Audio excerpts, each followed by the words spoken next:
এই বাংলাদেশ আমাদের সকলের জন্মভূমি। বাংলাদেশ ভালো থাকলে আপনিও ভালো থাকবেন, আমিও ভালো থাকব। বাংলাদেশ ভালো না থাকলে কেউ আমরা ভালো থাকব না।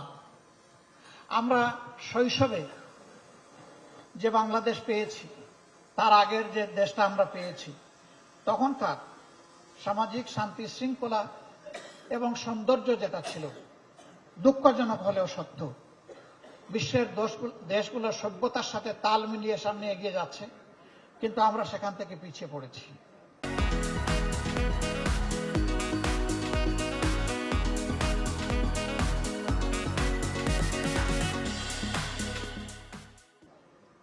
বিবেকের কাছে যদি প্রশ্ন করি, আমার সন্তান, আমার নাতি নাতনি, আপনার সন্তান, আপনার নাতি নাতনিকে কোন পরিবেশে রেখে আমরা দুনিয়া থেকে বিদায় নেব, আমাদের কাছে কোনো জবাব নাই।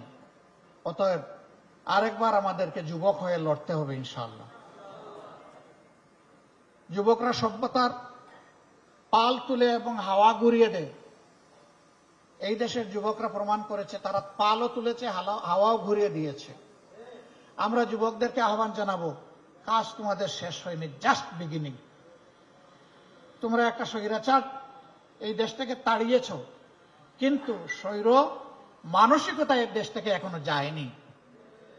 এটাকে নির্মূল না করা পর্যন্ত লড়াই অব্যাহত থাকবে ইনশাআল্লাহ। আর আমরাও তোমাদের সাথে থাকবো, পাশে থাকবো, পিছে নয়, একেবারে সাথে এবং পাশে। বাংলাদেশ দুইটা গোল যদি অন্তত অ্যাচিভ করতে পারে, তাহলে বাংলাদেশ বদলে যাবে ইনশাআল্লাহ। একটা হচ্ছে শিক্ষার ব্যাকবোনটা যদি ঠিক করে দেওয়া যায়, প্রাইমারি থেকে শুরু করে বিশ্ববিদ্যালয়, শুরু করতে হবে প্রাইমারি থেকে। মূল ঠিক থাকলে গাছও ঠিক হবে, তার ডালপালাও ঠিক মতো গজাবে, পত্রপল্লবে ভরে উঠবে, ফুলও পাওয়া যাবে, ফলও ভোগ করা যাবে। কিন্তু মূলও যদি ঠিক না থাকে তাহলে কিছুই হবে না। এই জন্য আমাদের প্রাইমারি থেকেই আমাদের শুরু করতে হবে। আর আমরা শিক্ষার ক্ষেত্রে মাত্র ছোট্ট দুটি কথা বলছি।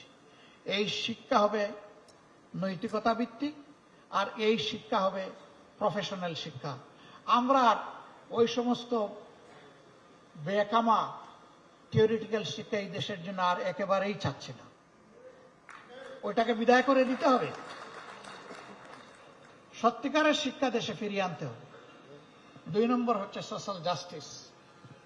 সব ক্ষেত্রে যদি ন্যায় বিচারটা প্রতিষ্ঠিত করা যায়, দুর্নীতি, লুটপাট, চাঁদাবাজি, খুন, রাহাজানি, হত্যা, ধর্ষণ, লুণ্ঠন, গুম সবকিছু নির্মূল হবে।